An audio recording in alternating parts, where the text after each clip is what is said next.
You say that? Okay. Hey guys, Tracy Walker here for another episode of How They Did It.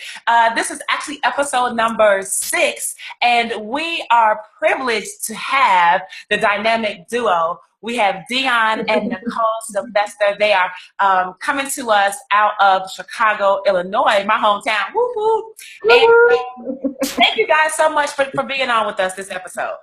Thank you for Thank having us, you. Tracy. Thank We you. appreciate you. Yeah. Thank you so much. So those of you that are watching this, maybe you've never seen any of the How They Did It episodes before. This is your first one. We want to let you know you're in for a treat. But the whole point of this video series is to share with you the successes and the people that are producing results inside of our business, our network, and more specifically our team, the Dream Team. All right. And so everyone that you see has at least achieved the very first rank in our company, which is called boss. All right. You are a boss when you sponsor at least 5 people in a calendar month. All right. So you can sponsor more, but you can't sponsor less. And as long as you have 5 or more people, you are considered a boss. Likewise, Dion and Nicole are bosses, right? And we're going to talk a little bit more in a second of how they did it. So you want to stick around so they can share with you their secret strategy on how they are doing it. But first, Dion, Nicole, tell us a little bit about you, your story, where you guys come from, and how did you get started with Empower Network? Well, thank you for having us on the platform of how you did it. We are honored to be here first and foremost. Let everybody know, we're all 3 of us are fellow Indians. We all went to high school together, Hyde Park Career Academy. We were Indians. There's something else now, but they're not Indians. But we're Indians. Indian, always an Indian, right? Absolutely, Right. absolutely. But we're originally all from Chicago.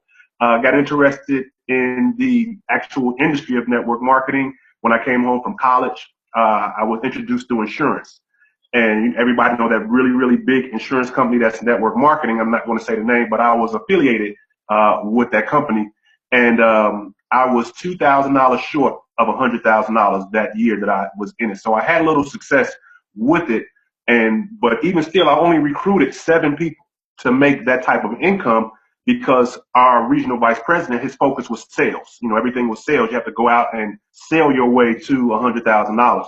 So there were a lot of times where I didn't come home until 11, 12 o'clock at night. There were sometimes I had interviews where I would interview the husband, the wife wouldn't be there, interview the wife, the husband wouldn't be there. They call those jackleg presentations. Did the flip chart presentations. I did all of that. I experienced a lot of that in the industry, but I fell in love with the industry.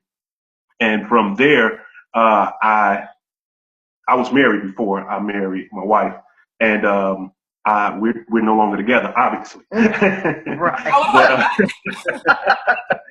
But I kind of left that desire that I had kind of fizzled out. So I left the industry for a while, and then I got started with a juice company. Tracy, you remember you and I were in rival companies. Not saying the names, but like that. But it was all good. It was still good, because that's why I actually met you on another marketing platform. So that's where you and I kind of, had our relationship together. By that time, I moved to Florida because my wife, remember MySpace? Yes, of course. This is before Facebook. MySpace was really, really big. She was in Florida. I was in Chicago, but I saw her again on MySpace, and I reached out to her, rekindled, and I let her know, how I was interested in her way back then. But back then, I was a gangster. Right. I did illicit and illegal things. I'm not proud of, but hey, I did it.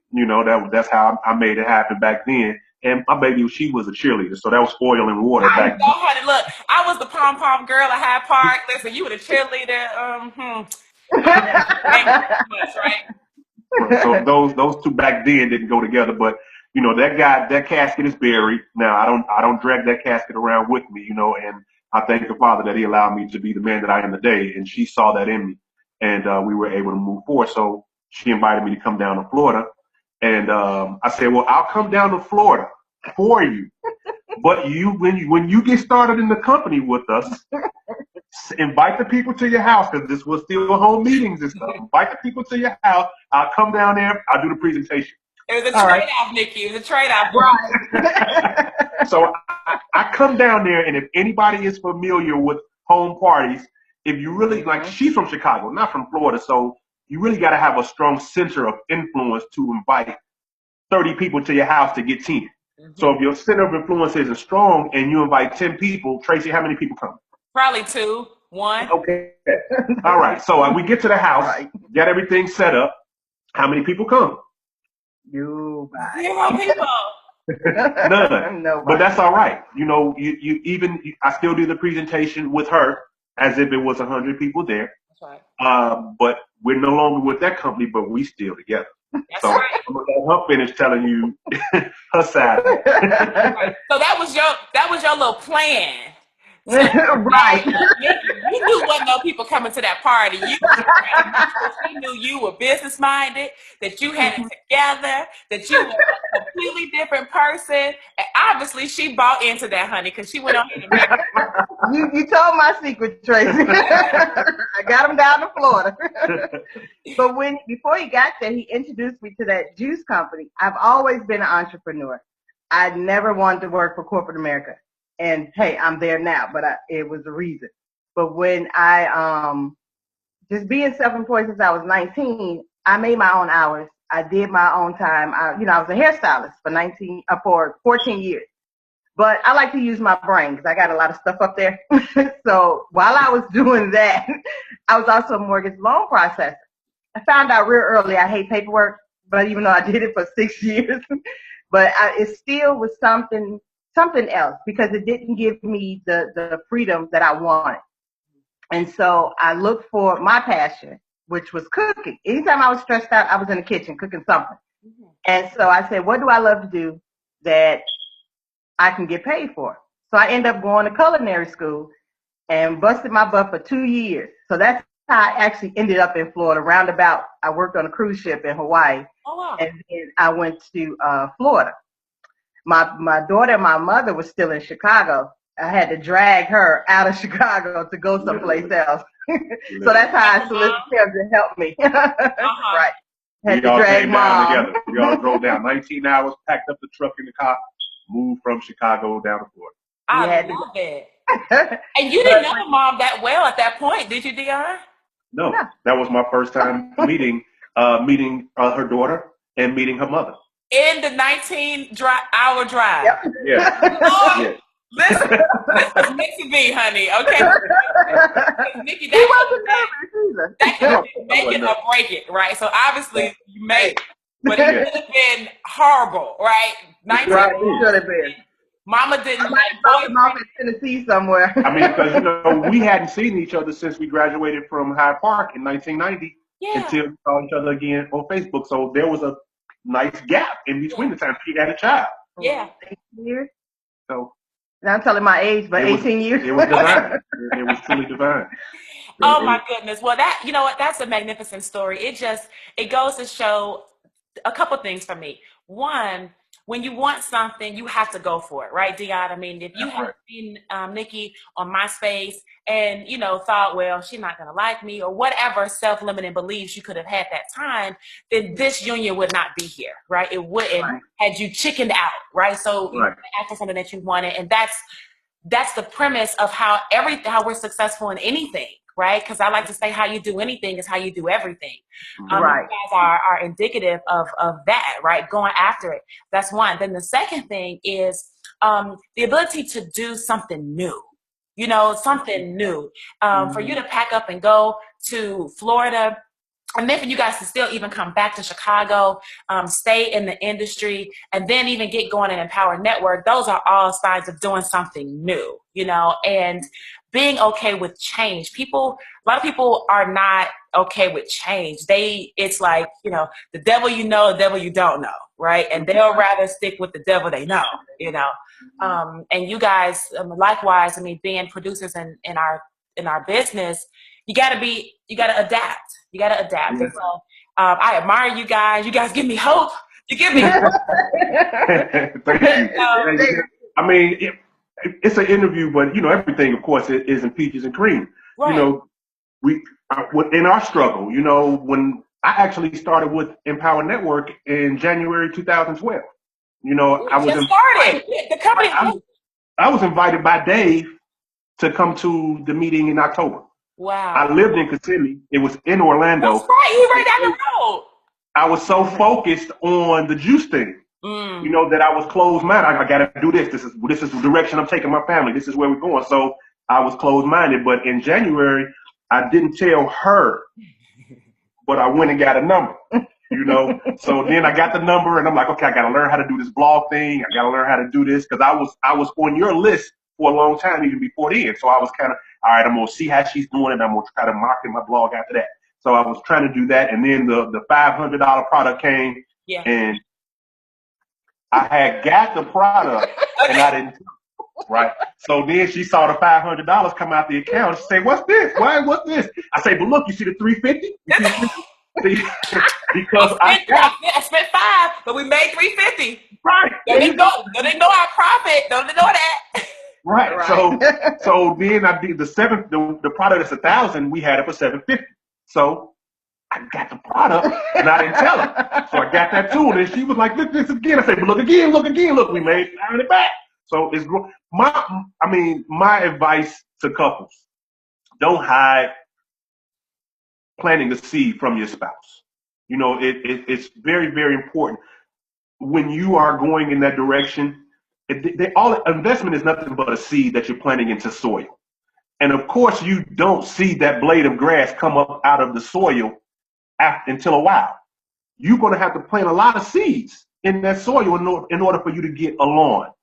And I teach my daughter, I say, you can plant seeds in your own dirt, or you can take your check and go buy stuff, and you're planting seeds in other people's lawn. You will never see that green grass on the other side. But as long as you nurture and you take care of your investment seeds and your grass, I don't care if it takes a year, you'll start to see blades of grass start to pick up. And once you see those grass, then you'll see a flower. Then you'll see a rose. But you keep nurturing your investment. Don't hide it from your spouse. You know, your spouse want to see your beauty. Put it in front of them. And I'm glad that I did that. You know, eventually, so baby, this is the direction that we're going in, and we're going to believe together in our achievement. You want to make $150,000 a month? I want to make $150,000 a person make $150,000 a month. That's crazy. No, it's attainable. That's right. Because there's people doing it all over the place, honey. It is not like nobody is making 150. There are athletes that make $1 million a month. Right. You know, so I don't understand how people sometimes feel like, oh, it's impossible or it's a scam. I mean, if baseball isn't a scam, or football isn't a scam, or basketball is a scam, why is using your brain and selling products and services to people? How is that all of a sudden now a scam? Because people can't fathom how that's done without being, you know, some type of professional athlete in that way. Right. So well, all of it. On that flip side, when he started, I didn't want to hear it. I was like, okay, you go ahead and do it. I'll watch from the background. It didn't happen until this year, 2015, where Nikki and Dion they went to the virtual. Tennessee, we did the Memphis, Tennessee. Oh, the regional, okay. But we did it from the computer. Oh, you did the live stream from Nashville. Right, we did it from right here where we're sitting now. Yes. She didn't. I did. I attended my bedroom with the door closed. She didn't attend. And yo, right there with the live stream. You know I did not want to hear it, and it wasn't until it was the all-day event. It wasn't until I peeked out and listened to a couple of the stories to see what they really doing. They sound too excited. I want to hear what but it wasn't until I actually opened my door and cut my TV off. He didn't know this, and I was listening to Dave. And as we all know, Dave is a powerful speaker. He speaks straight from his heart, and I felt that. So when the time came for the next event to buy tickets, he came in and even though he knew I was not in the event all day long, and said, "Well, they got tickets to Vegas. Do you want to go? I'm going to buy the tickets." I said, "Sure, buy my ticket." He almost hit the floor, but I said, "Sure, buy my ticket." I have to see if this Dave person is really real. Right. After attending that first event, which was October, right? In Vegas. We went to Vegas. No, July. Earlier this year, right? Yeah, July.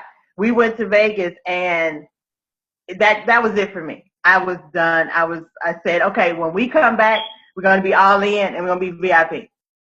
And when we went to Florida, that's what happened. We got all in. I can't both being like that. And we went VIP. And so events, you they have to go changed to it. events. You have to attend event to event to event. We made a vow. I know people don't bet, but we said we will never miss another event Right. again. That's right. I mean, I felt the same way. I mean, I was pregnant, right? And I had just had Josiah June the 5th. And at that time, those were the regionals. In 2014, those were the regionals. One was in May. I think that was Seattle. One was June. That was New Orleans. And then one was July. That was Charlotte, right? So I hadn't missed an event from the time I joined, right? That was my vow as well. So I was pregnant, so I couldn't fly to Seattle because I was past 36 weeks, right? So I couldn't go there. Then June, I couldn't go because he was gonna be too new, right? I was just gonna be having him like that weekend, right? Then July came around and I was like, I got to get to the event. My son was 3 weeks. He was 3 weeks old. And thank goodness it was close enough where we could drive, right? So I didn't put him on a plane because I wouldn't have been able to do that. But because we could drive, I could pack him up real good. We put him in the car, drove a few hours to Charlotte from Atlanta. He stayed in a room with his dad for the most part. I was nursing, right, every 2 hours. I just had a baby, right? But I was in Charlotte, It's the commitment. And you miss the energy, not going to those two events. I felt like I was missing something, Right. And it's amazing how it can inject you with, I don't know, the energy that you need to kind of keep going. Even me, right? Everybody, it's like, man, we all get inundated with life and get into these events, man, it's the lifeblood, right? It's the lifeline. That event actually catapulted us to make Boss in 1 week. Okay, so let's talk about this. Okay, so let's kind of transition. So the message for couples is if you want to get your spouse involved and they are not hearing it, they are like this, let them do them, right? You still move, still do what you got to do, invite them, right? And if they can at least just hear, right? If they're just normal in any sense of the word, they will start to hear and pick up. And if you can get them to an event, and let the environment work on them. Don't force or pressure your spouse, right? So but now let's talk about this because now we want to know how you did it, right? So you hit Boss in 1 week. So the thing is this, like I said at the beginning, Boss is when you sponsor at least 5 people in a calendar month, right? Yeah. But you guys hit Boss that first time in a week. And I believe it was the end of the month, right? Yeah. No trip was but the third weekend in October. Right. The 23rd. 23rd, right, of October. So you guys came back from Orlando, and in that last week, that 7-day stretch, you sponsored 5 people. Yes. Now, wait, how many people had you sponsored before that? Our daughter.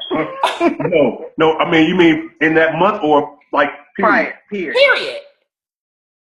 My team was me, my wife, and my daughter. Well, I got somebody from 2012 that's still in it, but that's it. So a whole year, 2 years pretty much. Yeah. Nobody. No. Nobody except your daughter, right? Yes. And then you go to this event. Your wife jumps on board. You go to this event, and 5 people in 1 week. Yes. That is amazing. What happened? What did you do? Okay, first off, what happened at the event? Right. Well, we talked a little bit about that. Nikki, you got involved. You caught the ghost with us, right? The Empower Holy Ghost. But then, what did you guys do differently in terms of marketing? What happened? I think it had a lot to do with the VIP periscopes because we used to catch. So we did the periscopes from the VIP section so everybody can see it. And we put those out on Facebook and things of that nature. But we also took some of our money because both of us work 10 hours plus a day. So we don't have a lot of time. So we took our money and we invested in the solo ads. Okay. So with the solo ads, when we started to get the leads that started to come in, we'd send them the emails and we faithfully do 3 emails a day. Okay. I do 2, 1 in the morning, 1 in the afternoon, and 1 in the evening. The 1 in the morning is just value based. I might give them some books to read, or the afternoon I'll give them a download PDF just to say thank you. And then at nighttime when they're home from work, I'll send them the presentation and the link to look at the actual business opportunity because they're home from work now. They can do it. In the morning and afternoon, they're at work. They really don't have the time. So that's the way I psychologically do it because I work during the day. So that's how I did it. Okay. But I would send the catch video for the Periscope at the end. This is the excitement. This is the fun that we're having. And from that, from the solo ads and the emails that we're sending out to our follow-up, that's how we were able to hit 5 people to get started in 1 week. So this was all cold. These are people that you did not know. This is not friends and family. Well, one of them was a friend. Okay. But she was still a friend from Facebook. Okay. And we sent her the catch Periscope from Facebook. And she saw that and she told me, she's like, I've been watching you for a long time. I've been watching you, Dion, but you know what did it for me? When your wife was sitting there and I saw her excitement and she was sitting around, all of those people in the front, and I was just like, I want to do that. And I've been talking to her for months on Facebook, but when she saw my wife and her energy, she decided that she wanted to get started. So 4 cold and 1 from Facebook. And so, you didn't have to do any meetings at your house? No. How many 3-ways did we do together? None. and how many meetings did you then tell those new people that they needed to do? Like schedule somebody to come to their house type of meetings? Yeah. I don't even know how to fix that in my language anymore. No. It's like your brain was even trying to process the question. Like, wait a minute. What? Come to my house. Last house I went to was from Chicago to Florida. No, I'm just kidding. That's right. But here's what's interesting. Here's what's really, really cool. Belief kicked in. Right? Absolutely. Belief kicked in. I mean, really, really, yes, you went out there and did the action, but here's what I want people to understand from what you guys are saying. It's that until your belief kicks in, your behavior is not going to change. Right. Oh, that's not true. Your behavior is based on the level of your belief. So put it like that. Absolutely. So if you don't really believe, then your behaviors are kind of mediocre at best, right? Lackadaisical. But when your belief spikes and you know you can do this, then your behavior starts to reflect that. And then what happens is your results reflect the behavior, right? And so you talked about solo ads. I mean, anybody can go and do solo ads, right? Right at this moment. I mean, you told them exactly what you did. You went and let me ask you, how much did you spend on your solo ad? How many clicks did you got? We started with $50. $50? $50 was our first group of solo ads. And from that, we got 2 signups. And I was like, Now, I know it's not going to always play out like that. You know, you spend $50 and you get 2 signups. But the law of numbers is the law of numbers is the law of numbers. Right. So let's ramp it up a little bit.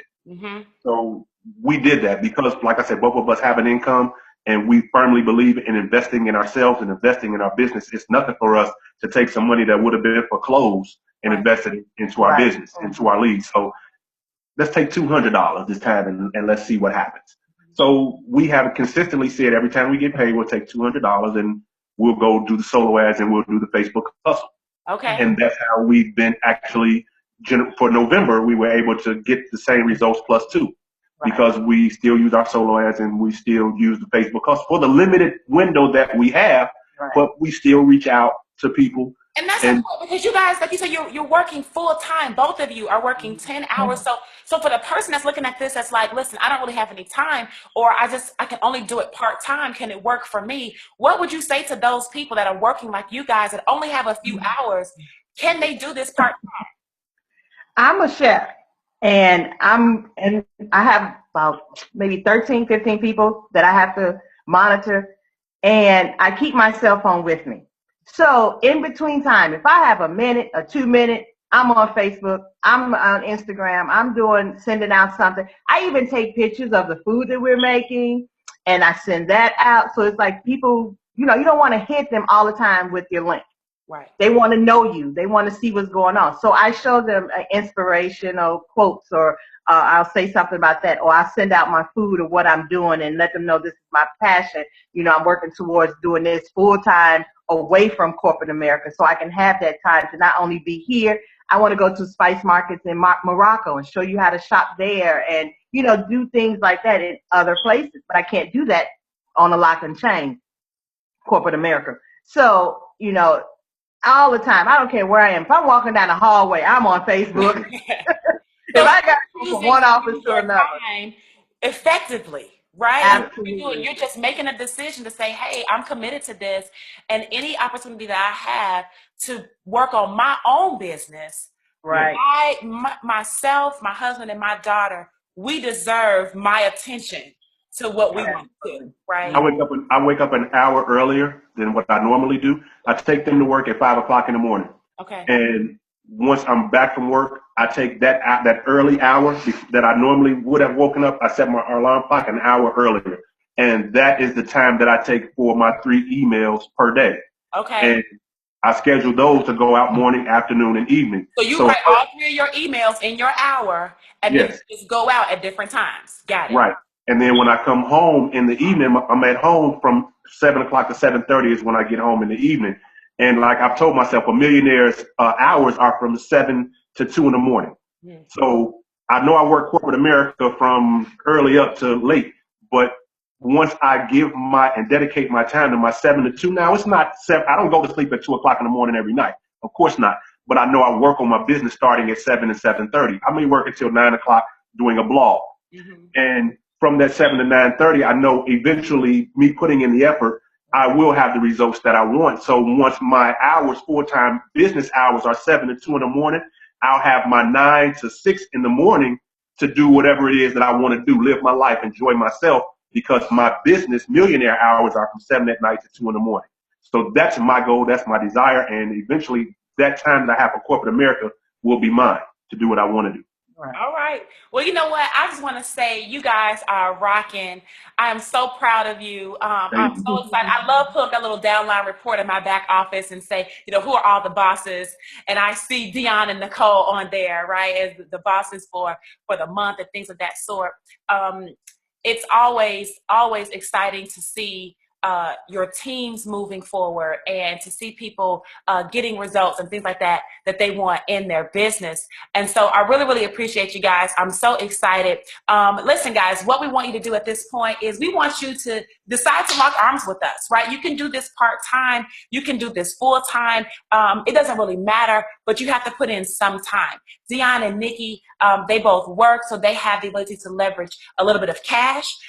If you don't have the cash, you have to leverage your time. One or the other, you got to pay either through your cash or through your elbow grease. Looks like we lost them for a second, but that's okay. In the meantime, guys, there is probably a link somewhere around this video, right? Whether it's underneath this video or above it if you're looking on Facebook, or whether you're on Dion and Nikki's wall or my wall or wherever it is, we want you to click on that link and lock arms with us. Get started with us today. We are looking to help create 6-figure earners in the year of 2016, okay? And we want you to get started with our 6-figure builder program, or whatever level works best for you, right? But we're really looking to grab you by the arm. We're really looking to show you the skills that you need to learn in order to be successful here. And we're really looking forward to helping you to build a business and have a life both at the same time. So I'm excited to share this particular episode with you with Dion and Nikki. Go ahead, click on the link, get started, join the dream team. We are here to help you. We are excited and we can't wait to see you on the inside. So thanks for tuning in to this episode of How They Did It, and I will see you guys in another episode. Bye for now.